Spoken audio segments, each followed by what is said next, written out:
Magistus, meaning the great astrologist Mona.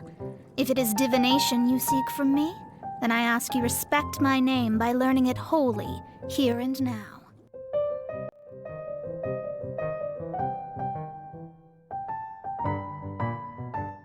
So she's finally here. This is Mona. She is from a gambling simulator called Genshin Impact. I'll save the game for another time. But what's Figma, you may ask? It's a line which creates action figures of your favorite anime characters, such as Doomslayer, or that guy from Chainsaw Man, or even that one other guy. So it's not a surprise that they'd get to Genshin eventually, but like, why her? There's a multitude of other characters they could choose. She hasn't even appeared that much in the story. That may look like a lot, but it's mostly events. Newer players can't even experience these events. Yeah, I'm basically not too fond of the character choice. I'll get to why later. Anyway, the figure herself is actually really good. Everything is painted cleanly and consistently. Even all the tiny details. I'll give her this. She looks very expensive. I pretty much have to give special props to the gold. It helps her stand out, which is fitting because she's the only Fontaine character at the moment, despite having a Mondstadt vision. And the vision itself probably could have been done a bit better. It doesn't quite glow as it does in the game. This thing on her chest, I can presume, isn't supposed to be floating out into space.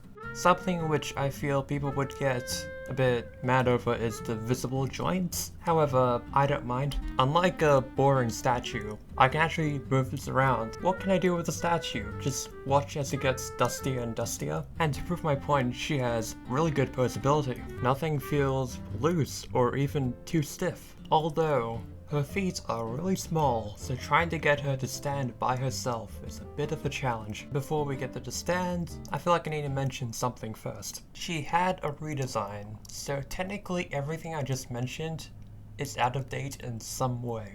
If you want to know why, watch this video by Ashikai. They might do a repaint of this original figure, since the box says Mirror Reflection of Doom version. I guess it's called that because Hoyoverse had to actually do something. Oh, sorry, just eating a croissant. Anyway, back to the actual figure itself, and the monstrous amount of accessories. Here's the new and improved Figma stand. Bigger than the other one, and in my opinion better. Plug it into her back and you're set to go. Technically, the hat is an accessory. Quite beautiful painting and sculpting. And keep the hat off so we can change the faces. Just rip the fringe and the face off, Jesus Christ, and then put on the new faces. You get a neutral face, a shocked expression, and this expression, which is basically to just do this pose. And not only do you get these hands, you also get a whole set of them. Although I'm a little confused why she comes with grabby hands, because she can't grab anything. You also get these other hands. A little situational, but I think that's the point of the accessories. Like how you get a little extra wrist piece in case one of the other ones break. You also get this, which I believe is from her skill in the game, because I don't have her. I have every damn standard 5-star in the game except her. Also, wait a minute, is it just me? I originally had a different bit idea, but sorry to my friend, because OBS didn't record the gameplay footage, oopsie daisy.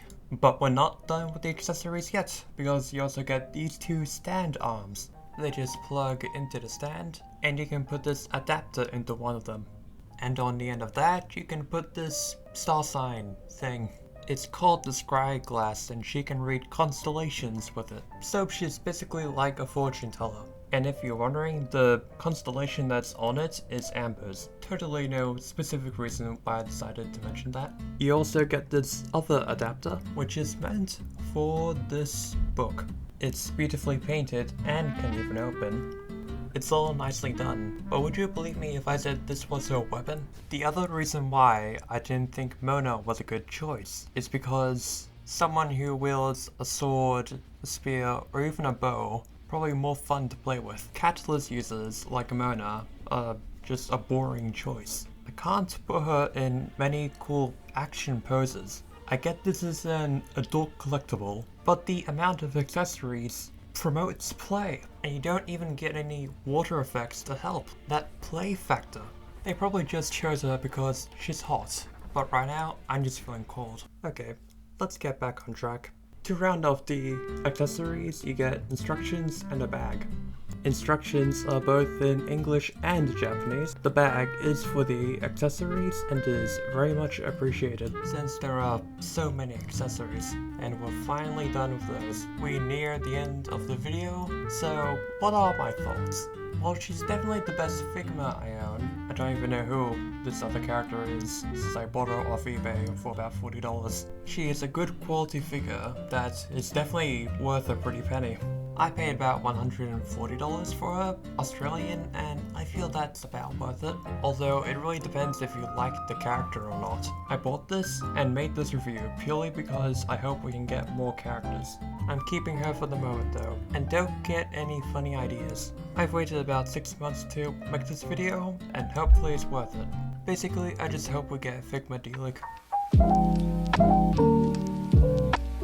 To quickly go over the Fontaine leaks, I think the characters do look good, and funnily enough, Mona doesn't really fit into their aesthetic as well.